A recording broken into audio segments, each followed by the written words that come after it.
Welcome to our first and a more advanced series of Photoshop tutorials. Here we'll talk about some interesting settings and techniques that will get you more acquainted with Photoshop in general. Let's talk about curves. Curves is a setting in Photoshop that allows you to get richer tones and colors in your pictures.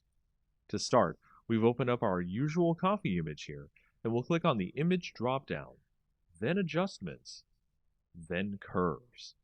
You can also hit Ctrl+M at the same time. Doing this will open the Curves window, which looks like a neat graph chart. In the middle, you should be seeing a line going from the bottom left to the top right. If you want to apply a quick preset which will set the settings for you, you can click the drop-down and change from the default to other settings in the list. Setting the color preset to color negative changes some things here, which we'll explain.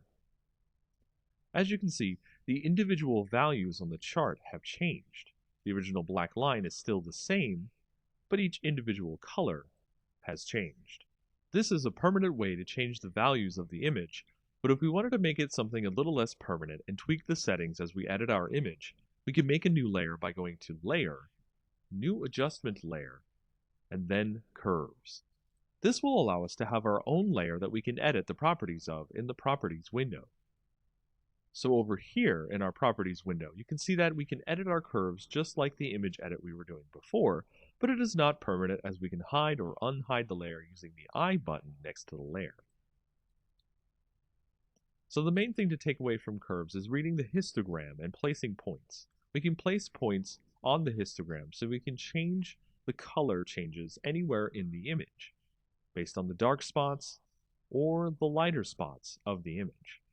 As you can see on our image, the shadows and highlights of our image aren't very great, so we can edit our colors without much interference.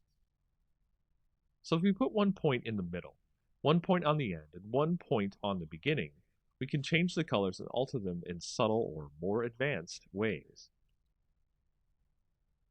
Curves help out many Photoshop users with images that have bad contrast or bad lighting. Use curves next time you have an image that needs tweaking. It's one of the most powerful tools in Photoshop's arsenal. Welcome to our second tutorial in our advanced line of Photoshop tutorials. This time we'll talk about some features that are similar to curves, but do things in a more individual way. Brightness, contrast, and exposure. Just like before, we'll start out with our image available.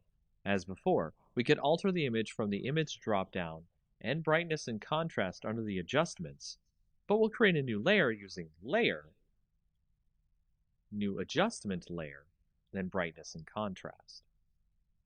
That way we can adjust without permanently changing the image. Once in the adjustment layer, we can see that we have a brightness slider and a contrast slider. Tweak your image using these settings. Left is less brightness, making it darker. Right is more, making it lighter. Negative contrast washes out the colors, while positive contrast makes the colors stand out more, but it can make the shadows too dark. Next, we'll add an exposure layer. Go to Layer, New Adjustment Layer, then Exposure Layer. Doing this, you can see we have more sliders here. The exposure slider going from negative to positive can darken and lighten the image much like the previous layers. Offset itself changes the absolute light and darkness in the image, so treat that option with care. Gamma correction allows you to add and subtract gamma, general lighting, to the entire image. It starts out at 1, and going left adds more gamma, while going right subtracts gamma. Using all these options allows you to tweak the image as you see fit, so you can make best use of lighting to get the image you want right for your projects. Welcome to the third advanced tutorial in our Photoshop series. We'll be talking about the hue and saturation layer, which works similar to our other layer and adjustment tutorials. Here I have my own image open from before. To set up a hue and saturation layer, just like before, we'll go to Layer, New Adjustment Layer, then put a new hue and saturation layer down on top of the original image. So with hue and saturation, we can see that we can adjust the layer's color's hue. The saturation, how deep the colors are, or how light they are, to grayscale, or lightness, how dark or light in general the image is. In an image, you can make the colors much more vibrant by sliding the saturation more to the right than usual. Here we can see our coffee image stand out much more visually. And if we change the hue towards more of a red spectrum, we can get the coffee image to be very strong in color indeed. Use the lightness slider to make sure that things aren't too bright, as extremely vibrant color can be akin to looking into the sun for some viewers of your images. That's all for this tutorial, as you can change images you see fit to make them pop. Welcome to our fourth tutorial in our advanced series. This time, we're going to go with a more exercise-focused approach to help you get more acquainted with what a client wants and needs for their projects. Today's exercise: creating web banner ads for a client. There are many sizes that a client needs for their projects, and when doing web banner ads, you may need to do all or some of them. We'll go over the industry standards so that way you can make the banners needed for your projects. The first size we'll go over is the large leaderboard. It's 970 by 90 pixels. To start, we'll create a new image, and then we'll set the width to 970 and the height to 90. That'll give us the dimensions of the image that we want. We'll create a simple white background here. Then apply a quick text add. Make sure your text is in black so it shows up on the background. Write 10 apples for $3.99. To center the text on the banner, go to Select All, then hit the Center Layer option just below the main menu here. From there, add an image of an apple.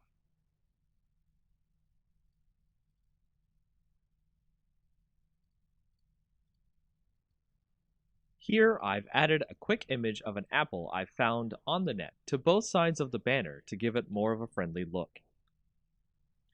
And if we were to be finished here, this would be the first type of ad we would have to create for our client. Next, let's create a half-page ad, which is a 300 pixel by 600 pixel version. First, save our image as a PSD.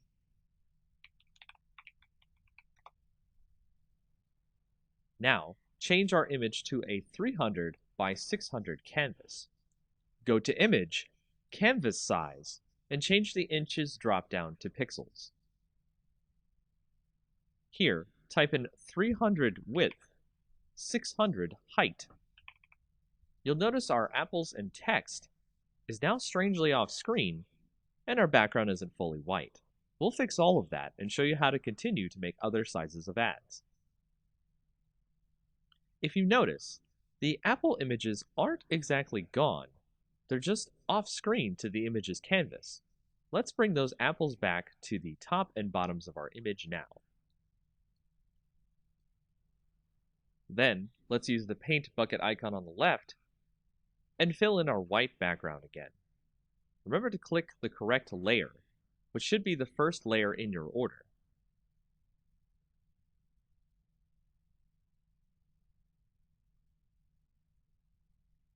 If it helps, name your layers so that you can remember which is which. Now that we have our white background again, what about our text? For that, let us change the spacing by pressing Enter on certain parts of the text. Here at Apples should do it. Move the text onto the canvas.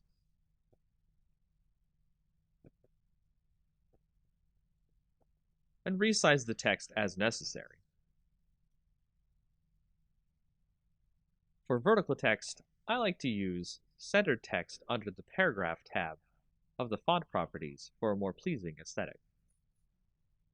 And there you have it. We have a new ad that can save as a separate PNG or JPEG from our original Apple ad. From here, we can create all the rest of the industry standard ad sizes: 160 by 600, 120 by 600, 336 by 280, 300 by 250, 728 by 90, 468 by 60, 200 by 200, and 250 by 250. See if you can make Apple ads for each one of them. For our next project design tutorial, we'll work on creating some great YouTube channel art for yourself or for any clients using Photoshop. Let's get started with the correct size for YouTube channel art. Open a new file, and then set the width to 2560 and the height to 1440. As you start off here, you can see there's a lot of space for you to create some good channel art. What I recommend here is starting out with the theme of your channel or your clients. Is it a science channel? Is it a space theme? You'll need a good background here to show off the tone and mood of the channel in question. Let's assume space is the theme here. I've gone and grabbed a freebie space background here and imported it into the image. With this, we can have a nice canvas of art to build the YouTube's mood and image from. Our imaginary space YouTube is called Deep Cosmos. So let's create a great text effect to show off the name of the channel. First, create your text. Make it large enough to be visible.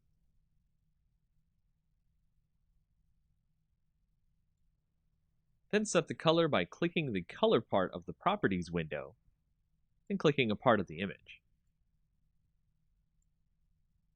Then we'll go into the layer blending option, give it a stroke, then click an inner glow effect. I've also used a different font here to give more of a unique look here. The type of font is up to you. I also recommend stacking the text on the right so the rest of the art can breathe and show off the theme for the channel. Add more text in a readable font, probably not cursive, for what the channel is used for, space exploration.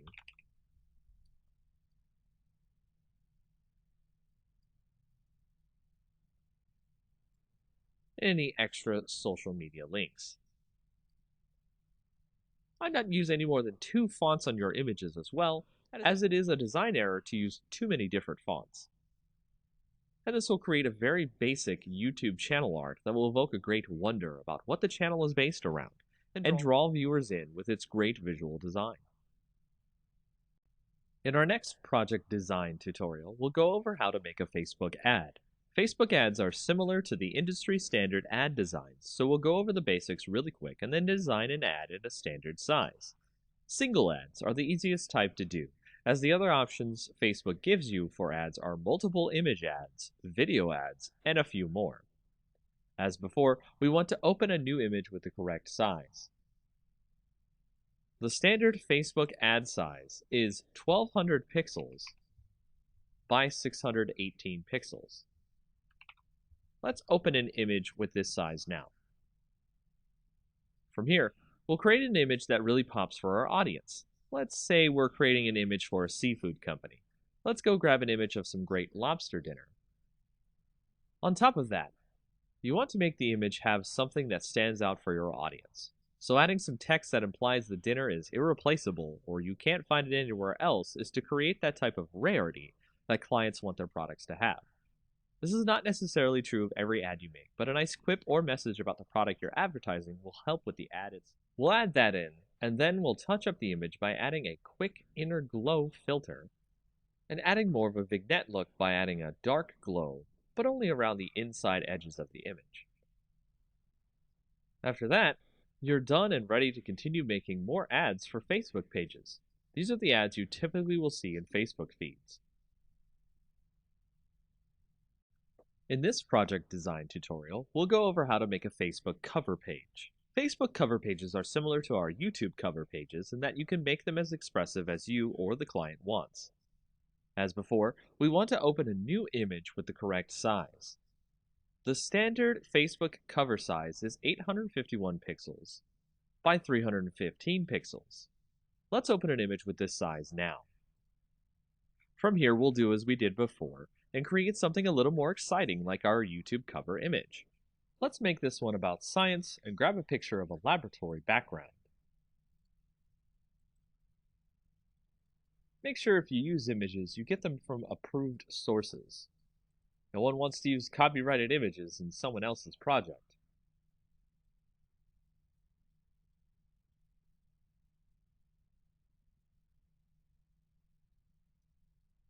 Here we'll add some text, as well as maybe some other social media URLs in our image to give the impression that the page is outside of Facebook as well.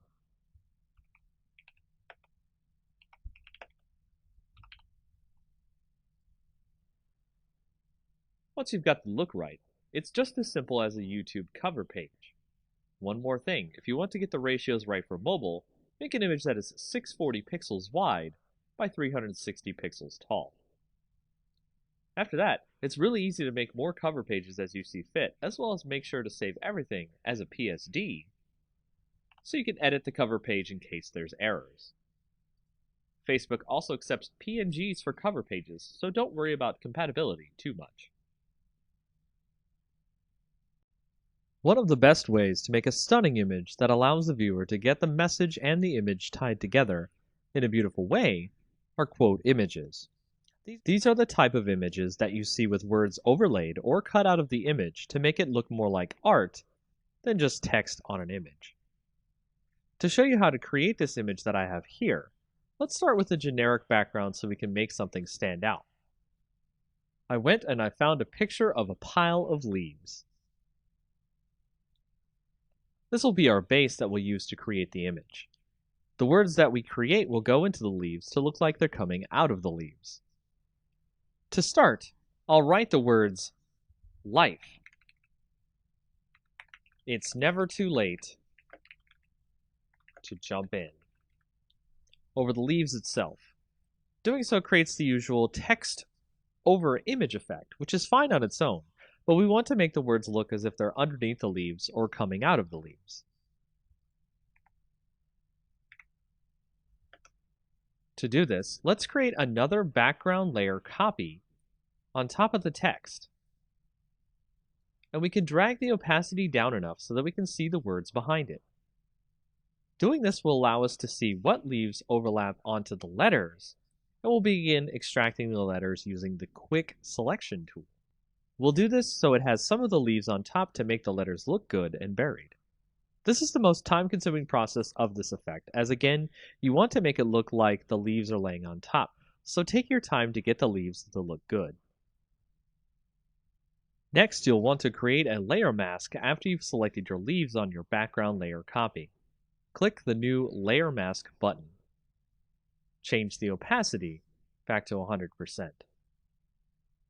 Next, you'll want to add a drop shadow to your top background layer, so the leaves create a kind of 3D effect on your letters. The last effect we'll make here that makes the letters look like they were placed there instead of just added to the image is a texture that looks like rough paper or stone.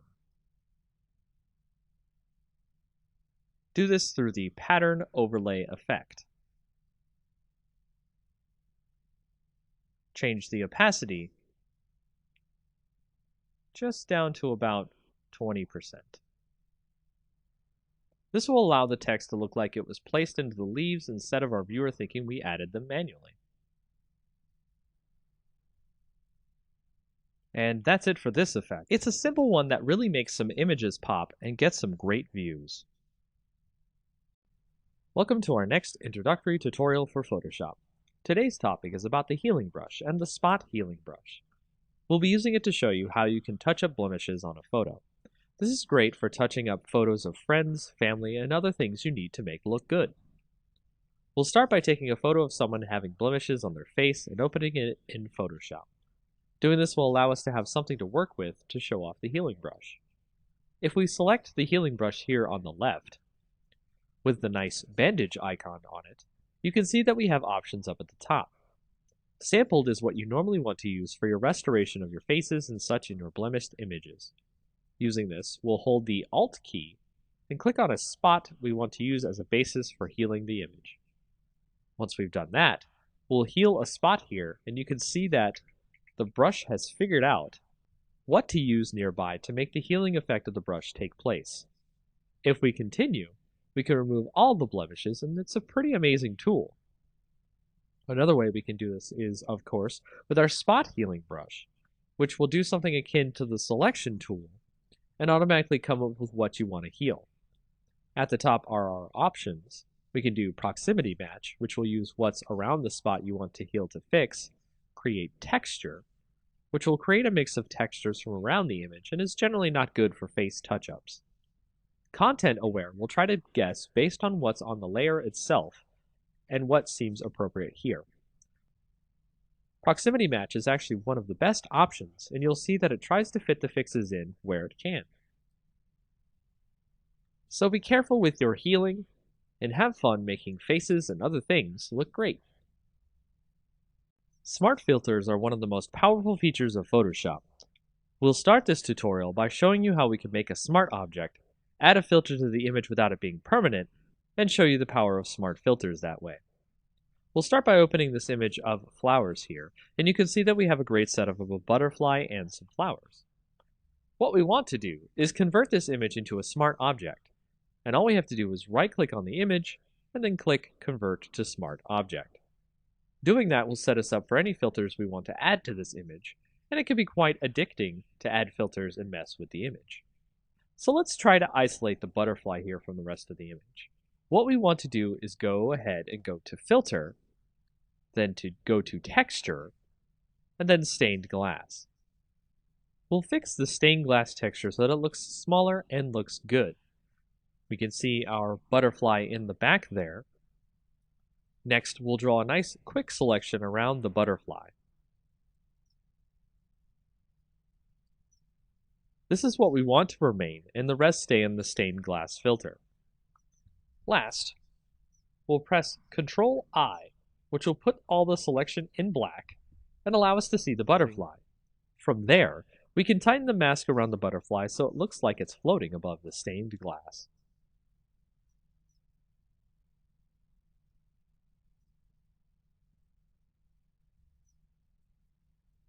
And that's just the basics with what you can do with smart filters. Easy, simple to use, and you don't have to worry about them permanently editing the image this way. This next tutorial will go over the basics of how to create a great image dispersion effect. This effect is great because it looks like the image is being torn apart, but in a way that looks realistic and graphically amazing. Let's learn how to do this together. I've opened up an image of a man here. First, I'll start by creating a duplicate layer of the man in the background. Then I'll lasso over the man in the background layer.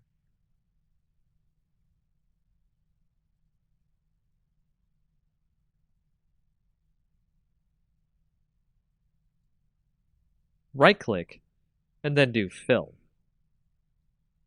Make sure it's set to Content Aware, and it will let you fill in the background over the original man in the picture. We'll then select the entire model by using the Quick Selection tool.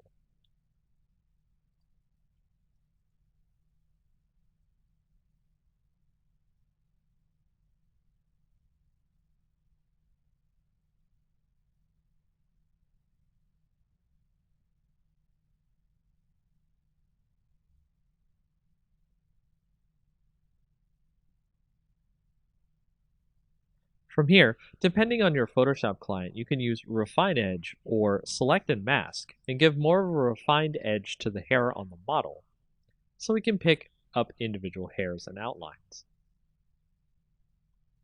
Before clicking OK on the Refine Edge, let's output the selection to a layer mask.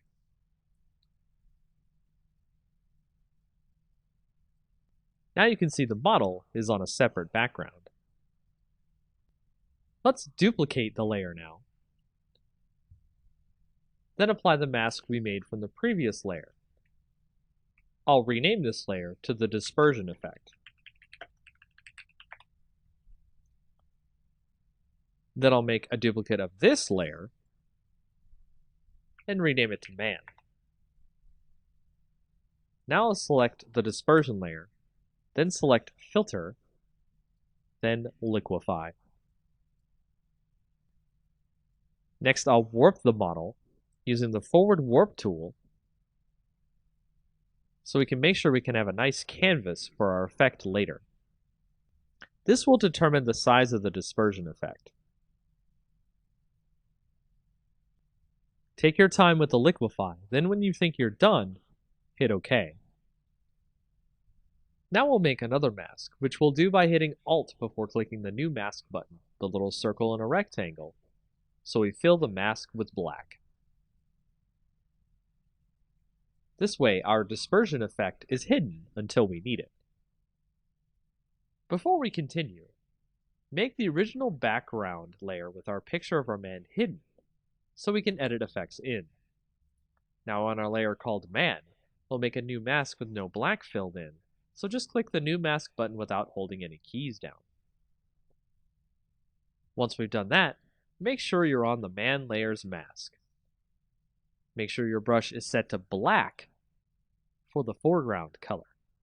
Select the brush tool, then select a brush that will give a great dispersion effect. There are brushes out there for free that you can download that will give you the effect desired, so look for them. We'll edit the image to give a bit of a destroyed look. Then we'll switch to the dispersion layer and its mask as well.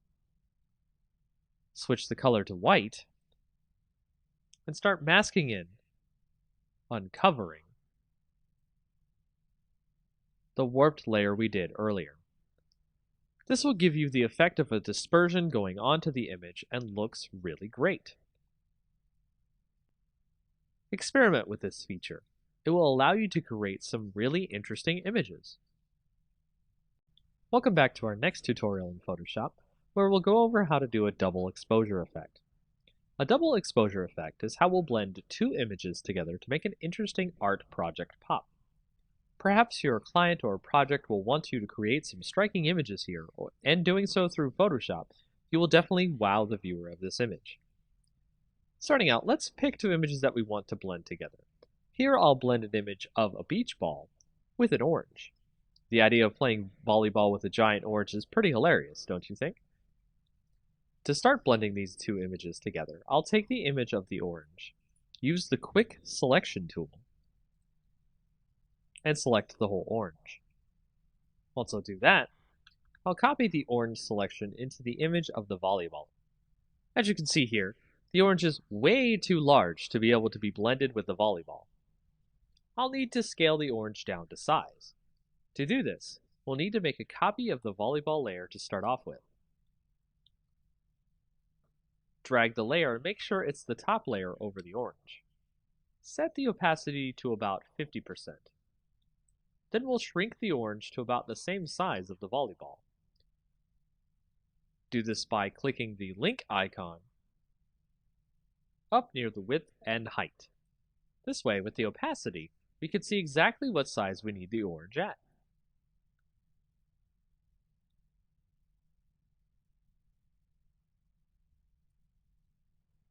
Apply the transformation when done.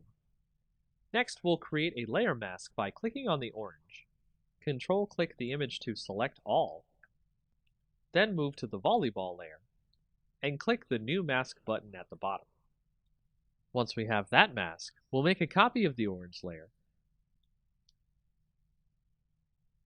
and then make a black mask of that layer by holding the Alt key and clicking New Mask. Using the Quick Selection tool, we can select the parts of the volleyball we want to erase.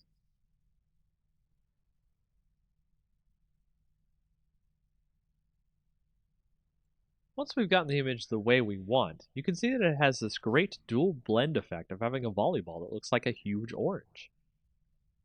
Make sure to leave on the background for the largest effect of showing off the volleyball orange in the scene. Now you know how to use layer masks to blend two images together. Welcome to the next tutorial in our Photoshop series. We'll be doing this tutorial about a great neon text effect for your text. It's a simple effect that will make it really fun to add text to your images of brick walls, or nighttime building photos, and more.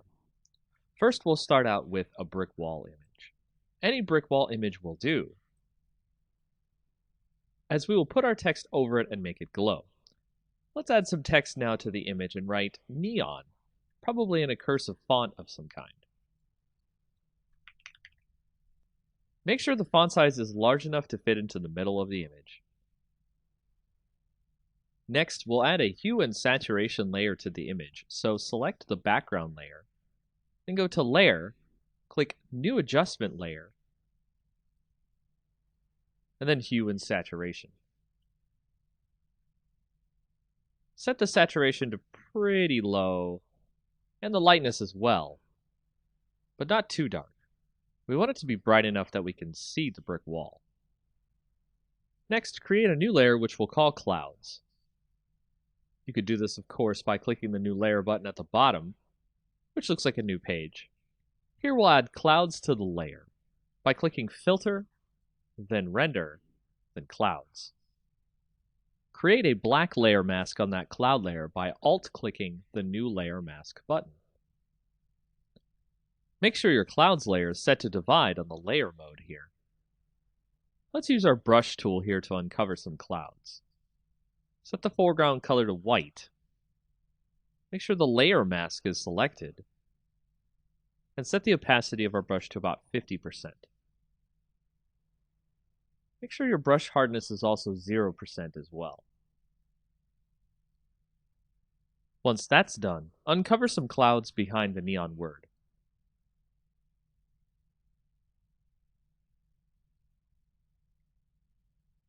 Next, we'll start working on our text. Make sure to change the font of the text to something blue if it isn't already. And go into the layer blending modes.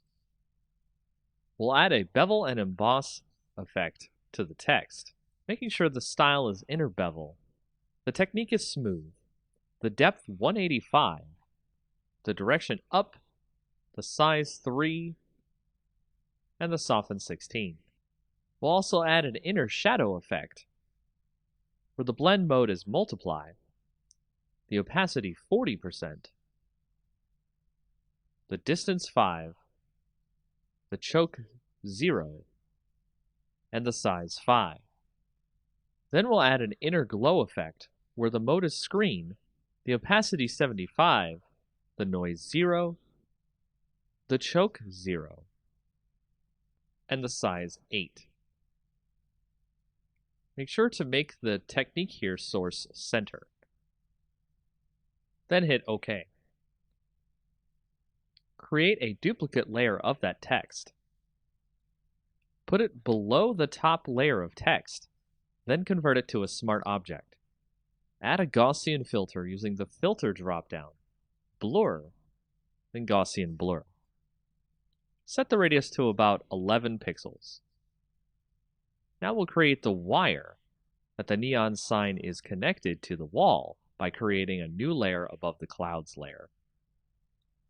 Set your brush first to one with a full hardness, then about 13 pixels in width.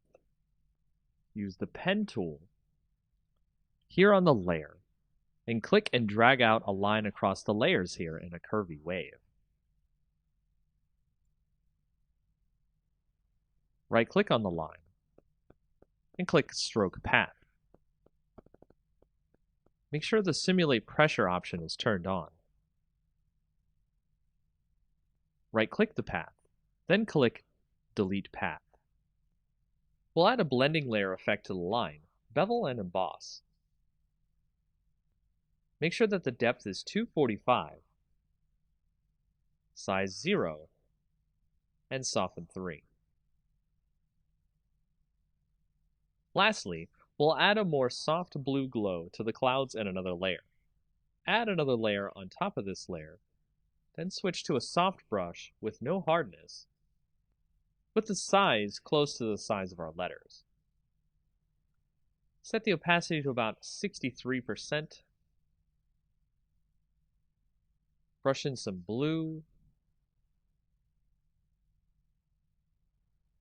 Set the layer blending to soft light. And there you have it. Our neon sign is complete. Welcome to our next Photoshop tutorial. This time we'll be doing a great fire text effect. This can create a great illusion of text that looks like it's either made of fire or on fire. We've already started with a great fire effect image we'll use later in the tutorial. We'll proceed by opening a new file, making the height 1280 and the width 720. Change the background to black by using the Paint Bucket tool, and make sure the foreground color is black. Use the Text tool next, and a great tall font. I'll type the word fire here so we can see the effect on it later. Let's go to the blending options on our layer and add an outer glow. Change the color in the box here to F70300, then hit OK. Select the satin blending next and change that color to 872D0F, and hit OK as well. Change the opacity on the satin effect to 100%. Change the distance to 10 pixels, and hit OK. Now select Inner Glow. Change the blend mode to color dodge here. Next, change the color to E5C23B, then hit OK. Change the opacity to 100%, the size to 10 pixels, then hit OK. Now we're done with our text, so hit right-click on the text layer and rasterize our type. Now we're going to fade out the top of our fire text. So use the eraser tool and set the brush to 250 pixels with 0 hardness. Erase some of the text as you see here.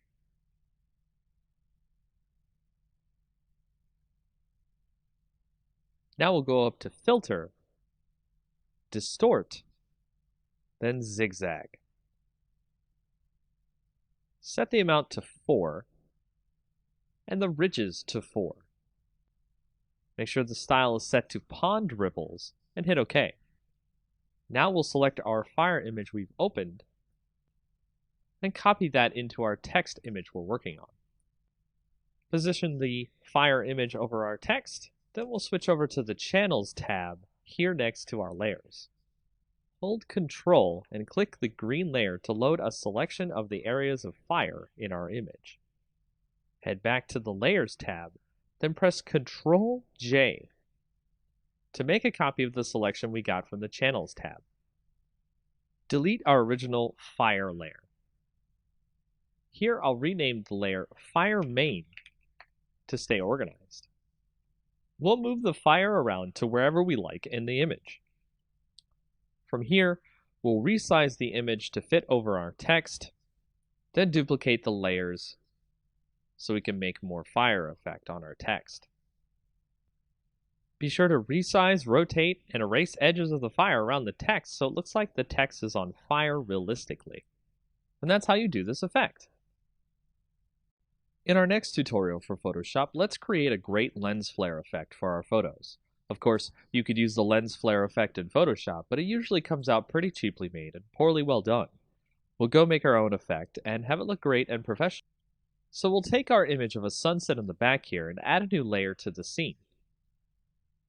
Then we'll take a brush and make sure the hardness is set to 0, the size to about 300, and then we'll change the color of our brush to white. Next, we'll paint a spot, and then zoom in to the brush effect on our image. We'll add some noise to our effect using Filter, Noise, Add Noise. Use about 3.5% of noise. Make sure it's uniform and monochromatic. And hit OK. The noise is going to prevent the effect from banding if we scale the effect. Now let's duplicate the layer.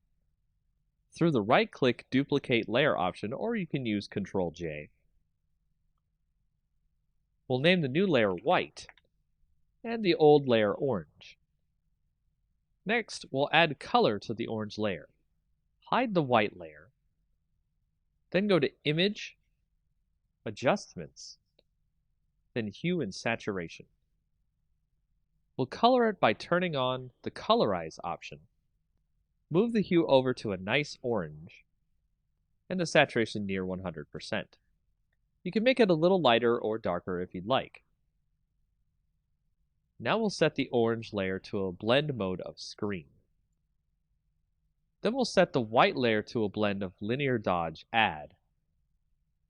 With the orange layer, we're going to free transform. Draw out our orange layer a bit, making sure that the link is selected to keep the ratio. Commit the changes. We'll select both layers. And we can drag it wherever we want. So let's move them over the sun in the image, and then free transform the effect so it's large and covering the sun. Make sure your two images are centered together. Now we have our lens flare effect. If you want to make sure that you don't want to wash out the color in the image, go to the orange layer, set it to screen, and then the white layer to linear dodge add. Change the opacity of the orange layer down to 50% or so. With the white layer, we're doing the trick here, which is the fill opacity rather than the actual opacity. Set that to about 15% or 20%. You can play with the opacity and fill layer here, and also do some transforming and stretching the lens flare effect to hit more parts of the photo. This is a very quick and easy way to generate a lens flare that you have full control over the way it looks on your image. Welcome to the next tutorial in our Photoshop series. We're going to go over a way to create a quick lomography effect. And a lomography effect is a type of effect that you might see on Instagram photos or other types of photos that make it look kind of a hipster-like or retro look. Now, it's very easy to create this look. It's actually extremely fast to create this look in Photoshop. All you have to do is open up a photo. You can see, for example, I have a photo right here. You want to go to Layer, New Adjustment Layer, and Curves. And we're going to make a new Curves layer here. Now, I'm going to make the Curves layer called the lomography effect, which we'll go ahead and type that in.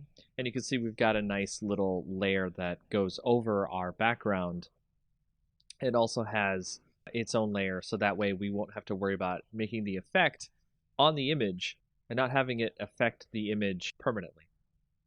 So the way we start this effect is we go through and check out the curves. So we've got the histogram here, and we want to start out by actually putting a point here and dragging it down a little bit, which you see will actually drag down some of the shadows in the image. And then you want to put a little point up here and drag that one up, which will actually drag in some more of the light into the image. Then we'll go into the red, and we'll actually put a little point there, drag that down a little bit so we can get some more in there. But we actually want to drag the shadows up a little bit so we can get some more darkness, depth to the image. We also want to drag up the end here as well, and go to the green, and do the same thing, drag up a little bit there, drag down a little bit at the top.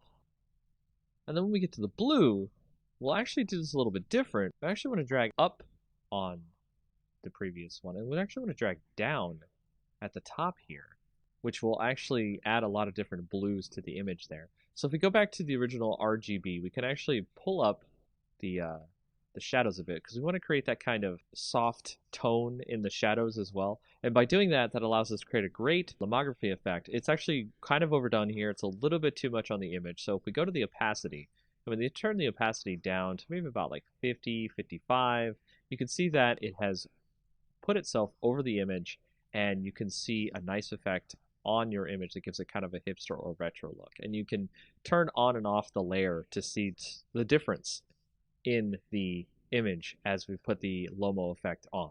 And that's pretty much it for this tutorial. Welcome to our advanced GIMP tutorial, where we'll actually show you a way how to do digital black and white conversion. It's quite an easy effect to do. And we'll start by opening up an image that you might have seen before on a previous tutorial. We'll open that up and we'll show you how we'll be able to do the conversion here. Now, you can do a saturate effect in GIMP as well, but what I like to do is create a new layer. So we'll go over here and we'll go ahead and make a new layer. We'll make that transparent, that's fine.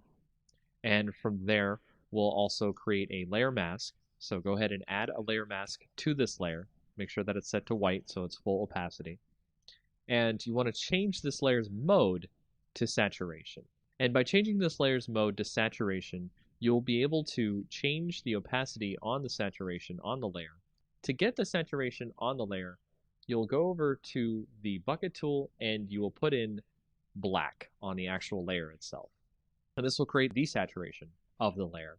And you'll be able to see the entire layer is in black and white. Now, you can set the opacity on this so the effect is not that dramatic. So you can have some color, you can have less color, all the way up to 100%. So you can change this as you will, instead of just using the saturation effect, which will be one time only.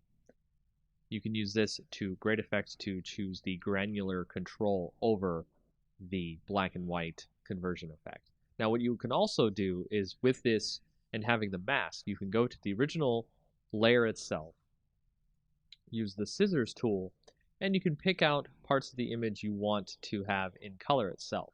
So if you see here, I have picked out some of the glasses to be in color, and the scissors tool is one of the best tools for this as it tries to find the edges of the glasses on our background layer here. And of course, you could drag each point to make sure it tries to find all of the different parts of the glasses, and then we'll go ahead and click inside to select it.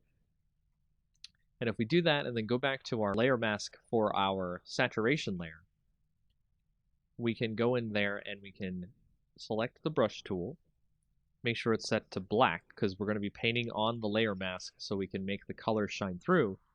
And you can just start painting in those glasses there and make those glasses show up in actual color compared to the rest of the image.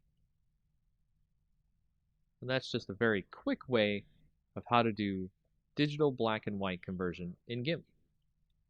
Welcome to the next in our tutorial series about GIMP. In this next tutorial, we'll go over a quick way how to do a coloring of a sketch that you might scan in or you have received on the internet. And it's really easy to start coloring in GIMP. To start, we'll go ahead and have our sketch open, as you can see right here, and we will go ahead and add a new layer above that sketch. So we'll go ahead and make that a transparent layer, and we will also make sure that that layer is set to multiply instead of normal, because if it is set to normal, you'll just draw the color over the sketch beneath that layer. But with multiply, it actually adds the color over the layer, but in a way so that the previous layer on the bottom shows through. So if you see right here, we've set our color to something that's a little bit more skin toned. Make sure to do that as well, hit OK. And then we will start coloring in over top our sketch. And you can see, just by coloring in here with the color that we picked, a nice skin tone color, we can start to get the sketch to look more like something that is 3D or an actual colored in sketch. Now this is a part of the longer process here, is to color in all the parts you need. So I'm going to do just a really quick once over, so that way it doesn't take too long and you can see the effects, but also we're not too worried about it being too messy. So as you can see there, I've colored in her face on this sketch. What we can also do is switch a little bit to the burn tool. We'll switch to the dodge and burn tool, then we'll switch to burn down here at the bottom on the options, so that way we can put in some shadows in the image where we think where the shadows are.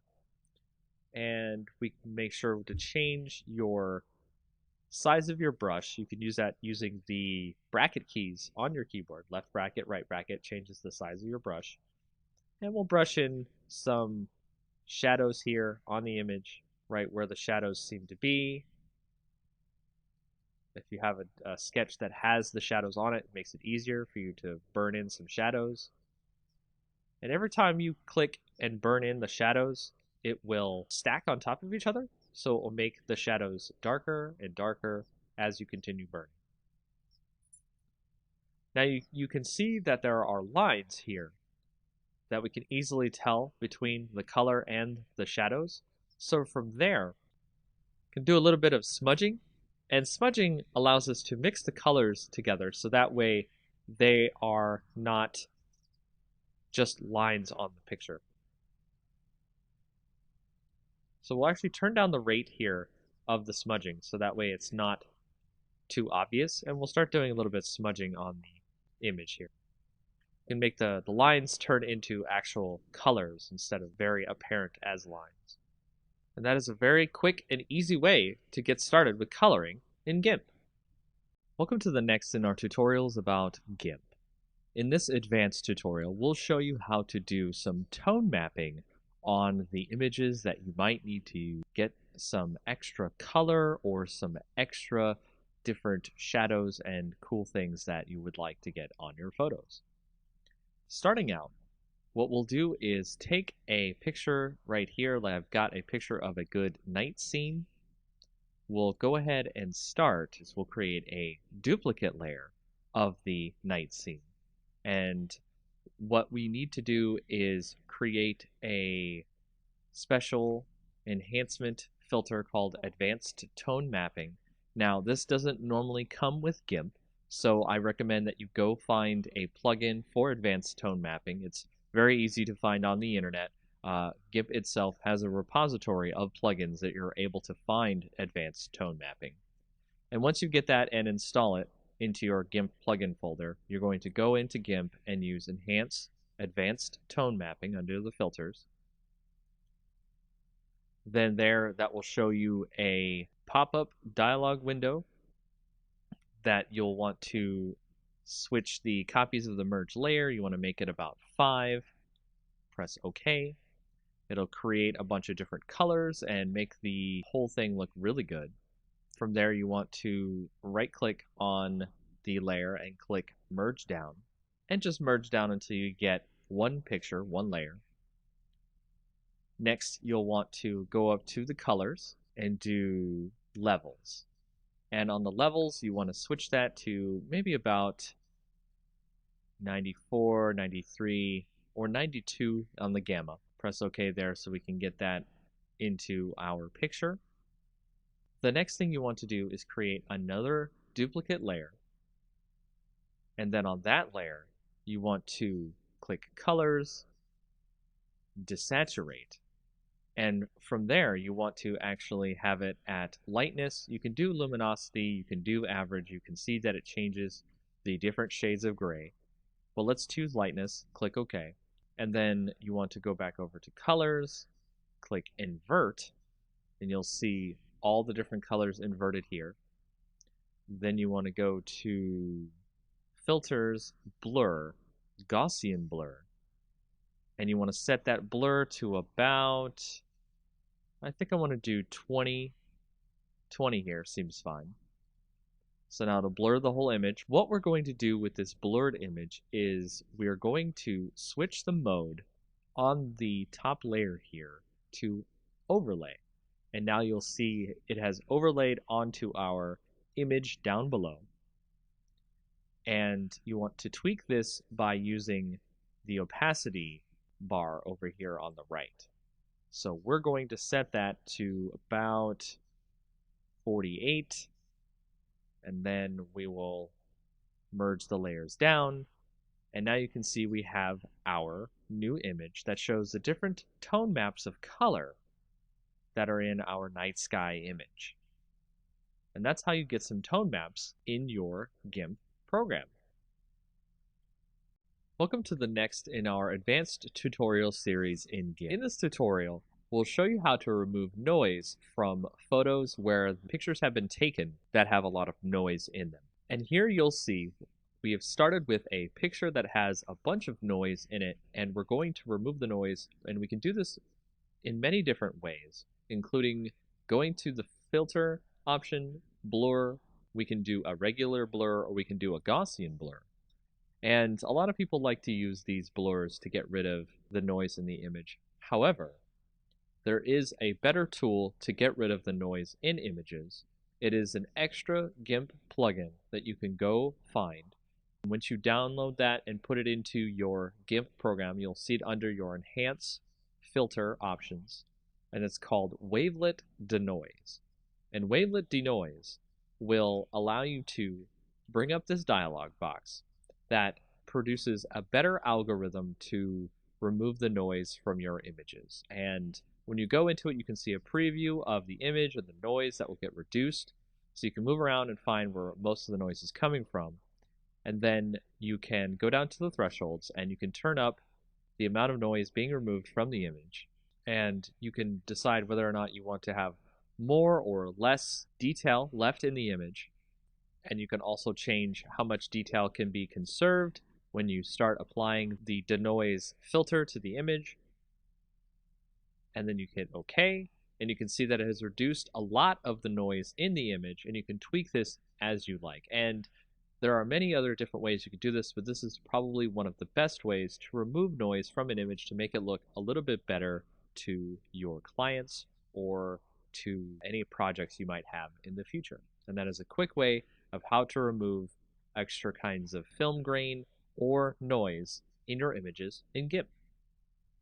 Welcome to the next tutorial in our Advanced GIMP tutorial series. This tutorial will show you about how to use luminosity masks to help you with your photos, so that way you can reduce some of the saturation in the colors of your photos, or just in general have better control over what you see inside of your photos. To start off, we have an image open here, which we're going to use luminosity masks to remove some of the saturation in the photo so we can see more of the mountain behind. So if you go over to the left, you can see we are normally on our layers section here, and we want to create a copy of our original layer, so duplicate layer. And then we want to go over to channels, and you can see what we're going to do here is select our red channel from the rest of our channels here. We want to select all on our image. I'm going to drag the red channel down to the copy down here, and then we will start by creating this one as the L for light, because we're going to save the highlights of the image and we're going to save the shadows of the image. We'll start this by right-clicking on the light part of the image, and we will subtract from selection. Make sure your entire image is still selected. That will select the darker parts of the image. And we will go to select, save to channel. That'll actually save the shadows of the image. So we'll save that as D for dark. And then if you right click on our layer again, our light channel here, click subtract from selection one more time, it gets even further darker, and we'll save that as DD. And then we'll go back to our lights again, subtract from selection one more time, and we'll save that as DDD. So that way you can see all the different shadows have been saved now out of our image, and we'll now go and save the lighter parts of our image instead of our darker parts. So select none, then go to our darker parts of our image, select all, and when you do this, you will get the lighter parts of the image instead of the darker parts, and you will do the same thing as you did before, which is you will click Save to Channel, and then I'll save this as LL, go back to the dark parts, subtract from selection, and we'll do it again, select, Save to Channel, and then we'll save that as LLL. In doing this, you will have created a whole bunch of different channels for your different shadows and highlights in your image, and we'll be using that as a part of our layer masks to create luminosity masks. Now if you go back over to the layers, you can click on your copy, which I'll set here as light mask, and then I'll make another copy of this, which we'll call the dark mask. And then for the light mask, we'll right click and then make sure that your selection is none. So we'll right click on the light mask, click add layer mask. Instead of normally you would make it white we'll set it to channel. And you can see under our channel, we actually have all of our different channels here for our shadows and our highlights. So if we go to our light channel, we can add that, and it will actually change it so you can see our light channel removes all of our shadows from the image. And now we're able to edit the image of our luminosity layer by going to colors and colorize, making sure that our light mask layer is chosen, not the mask itself. And with the sliders here, you can see I can change the hue of the image to make it a lot better, and the lightness of the image, so that way it can come through without too much saturation going on in the image. And you can compare that to the original image, which you'll see here.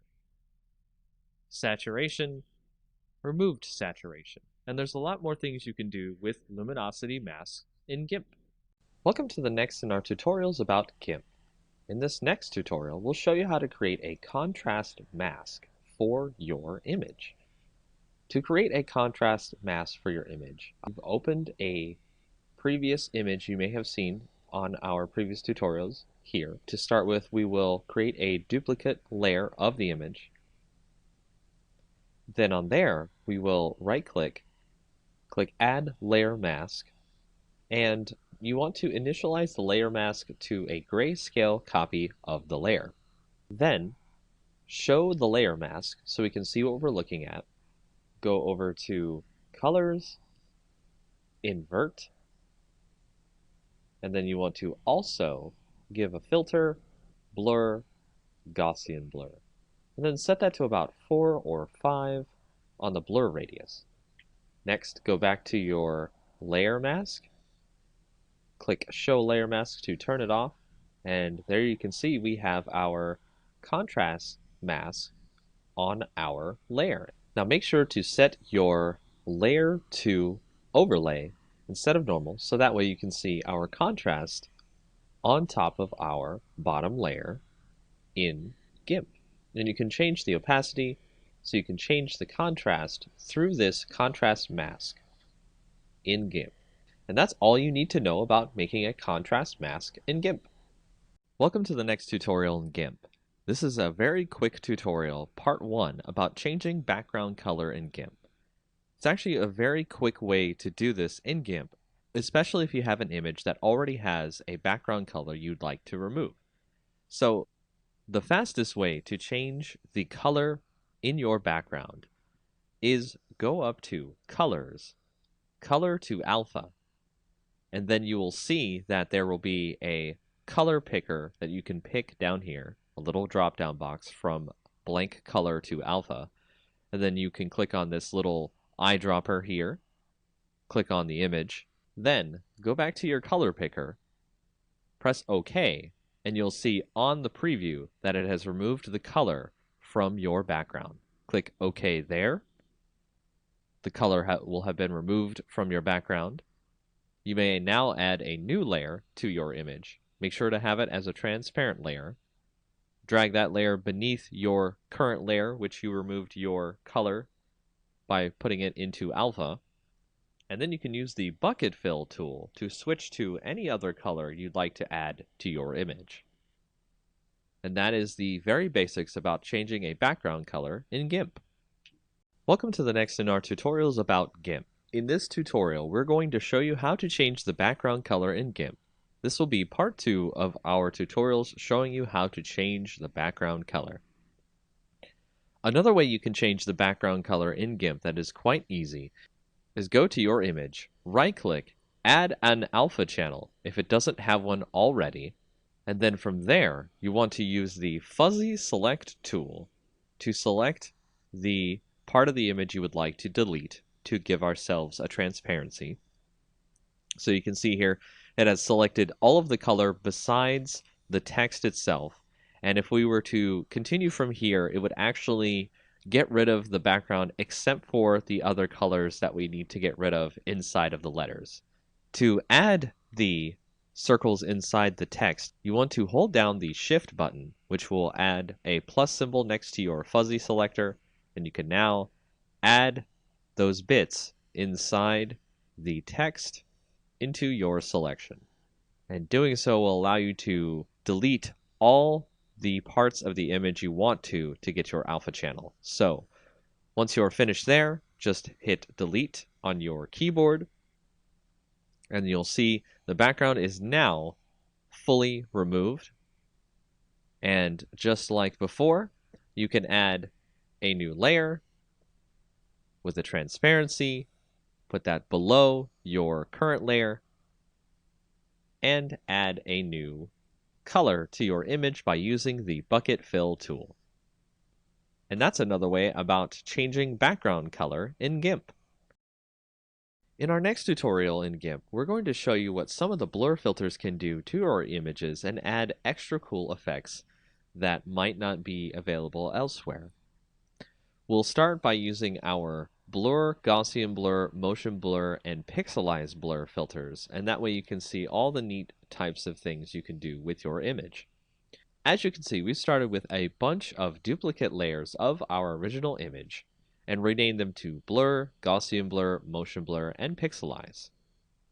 From there, we can select our blur layer, turn that visibility on, and then go up to the filters, blur, and then blur.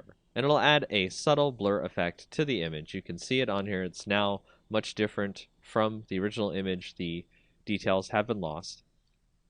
And then we'll go up to our Gaussian blur, turn that visibility on, go to filters, blur, Gaussian blur, and we'll turn the blur radius to about 11 seems fine. That's our Gaussian blur. And then we'll go to motion blur, turn that one on. Go to filters, blur, motion blur. We're going to make it a zoom, maybe about the center of the image here. The length of the zoom we'll put about 28, and it'll take a little bit longer to do this effect if your image is large. So now you can see that there is a kind of rush to get to the mountain look to the image. It's really cool. Then we'll go to our pixelize layer. Go to there, go to filter, blur, pixelize, and it'll create a kind of chunky pixel look to the image, so it'll actually kind of blur it out in something that's kind of like if you censor an image or protect someone's face or anything like that, you might see somebody has done something like this. So we'll set the pixel width to 7 and the pixel height to 7, and that is the pixelize blur on our image. So if we want to go back to regular blur, let's remove all the different visibilities of the other image. And we can change the opacity on this blur, so we can change how much of the blur obscures the image, which is okay. If we go to Gaussian blur, we can do this with our opacity in such a way where we create kind of a hazy look to the image. You can see it looks like it's in some sort of a dream. Then to motion blur, if you wanted to change the opacity on there, it creates more of a kind of like ray-like effect coming out from the image itself. So you can dial that in as much as you want or as you like. Then if we go to pixelize, we can do the same thing where we can turn the opacity up or down on that, but it just changes whether or not the blocks show up. What we can do here is we can select part of the image and we can create kind of a border in the image. And to do that, we've selected a spot in the image. And then you'll want to go to the pixelize layer, add a layer mask, make it the selection that we've just put onto our layer, but invert the mask because we want a border on the inside and not just the inside of the selection as our pixelized blur. And then click add, and you can see now on the edges of the image, if you right click, select none, you can see on the edges of the image there's a nice pixelized border. And that's an intro to some of the different blur filters in GIMP. Welcome back to our tutorials in GIMP. For our next tutorial, we'll show you about the selective Gaussian blur and how it can be used to remove noise from your images. Just like our previous tutorials where we've shown you how to reduce noise, we can select part of the image that we want to remove the noise from. As you can see here, I have a selection. Then go up to Filters, Blur, Selective Gaussian blur. And in that, you want to select where the delta is. That's basically telling the Gaussian blur how much of the image you'd like to remove the noise from. and set the blur radius so that way it can come out looking good. As we hit OK here, you can see that it has removed a lot of the noise from the image by getting rid of the noise through the blur. And that's just a quick way to show you how to do selective Gaussian blur in GIMP. Welcome to our next tutorial in GIMP. We'll go over more tools that have been used in GIMP to create different effects in your image.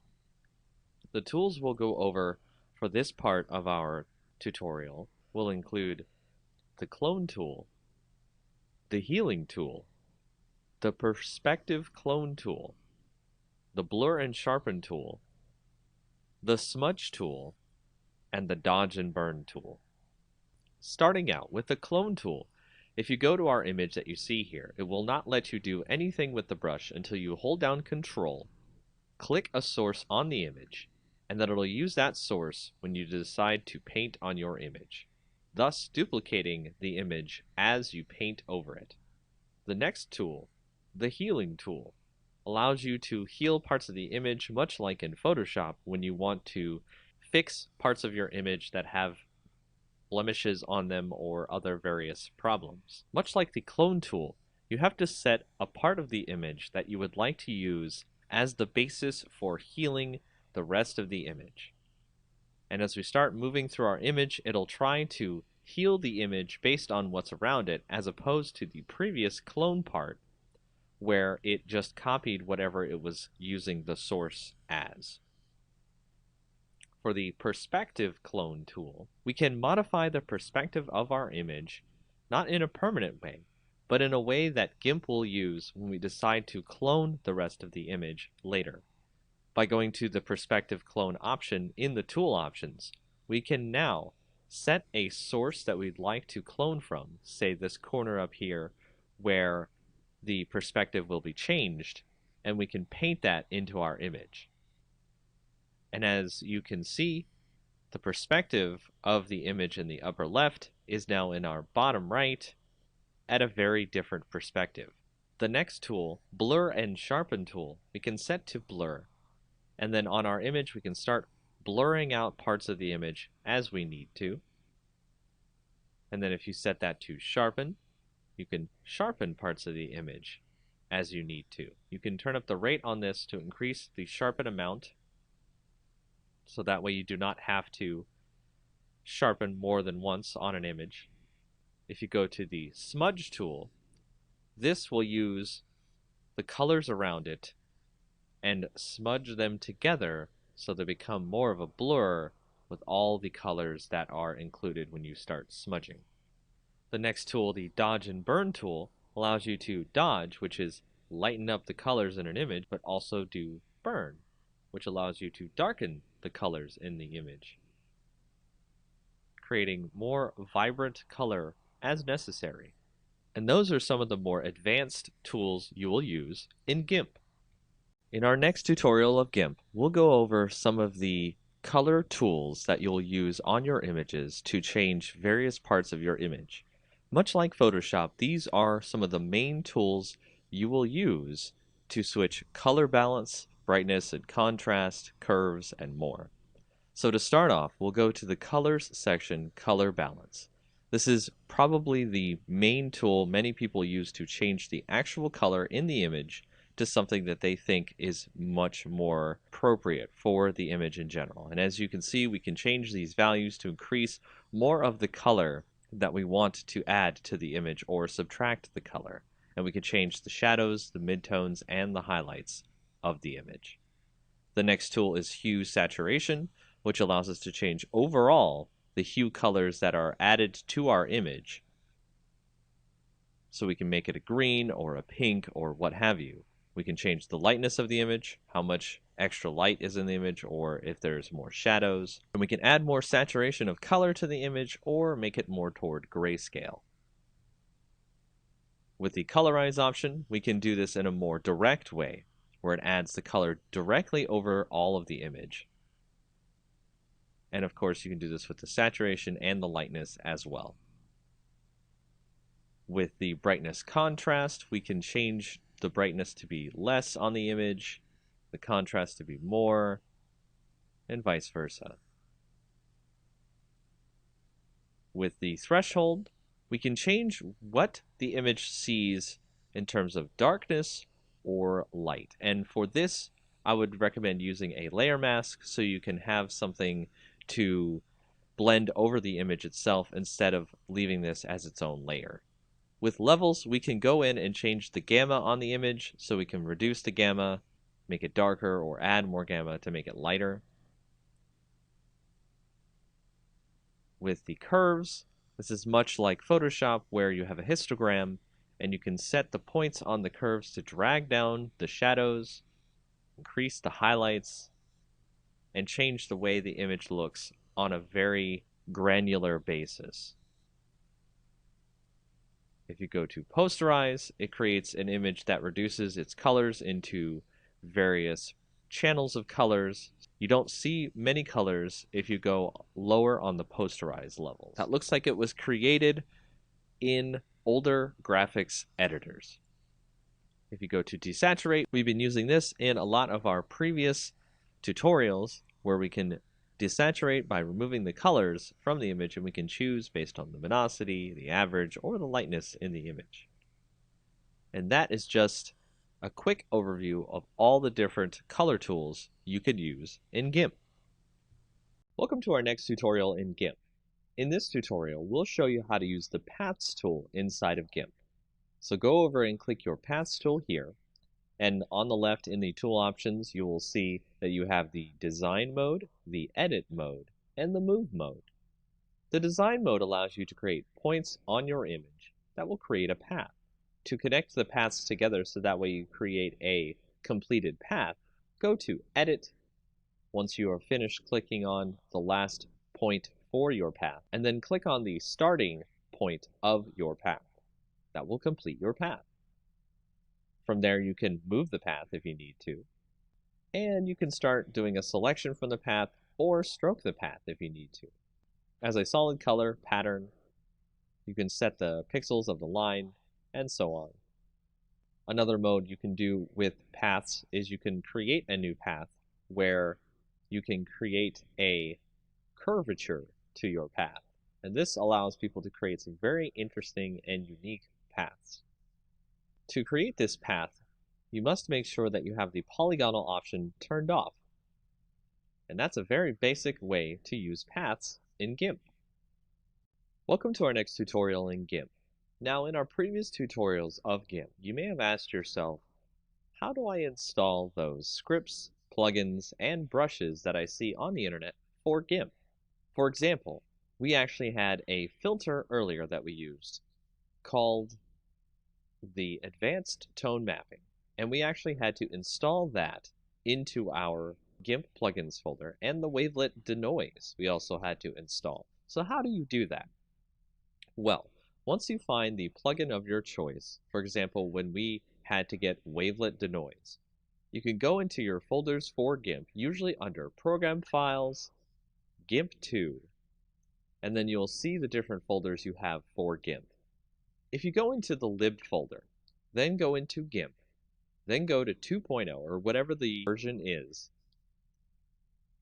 you will find the plugins folder. And this is the folder you will want to bring any plugins that are exe files that GIMP uses as extra plugins for its program. As you can see here, the Wavelet Denoise program is where we put that plugin. For other different things you want to put in your GIMP program, you go to the Share folder, the GIMP folder inside there, the version folder inside there, and then you can see that there are brushes folders, scripts folders, and various other folders you can bring extra things into GIMP to use for your projects. So if you have a script, for example, the Advanced Tone Mapping script, this is where it goes inside your GIMP program. And once you've put those files into the correct folders you need to put them in, all you have to do is restart your GIMP, and you're ready to use your scripts, plugins, and brushes.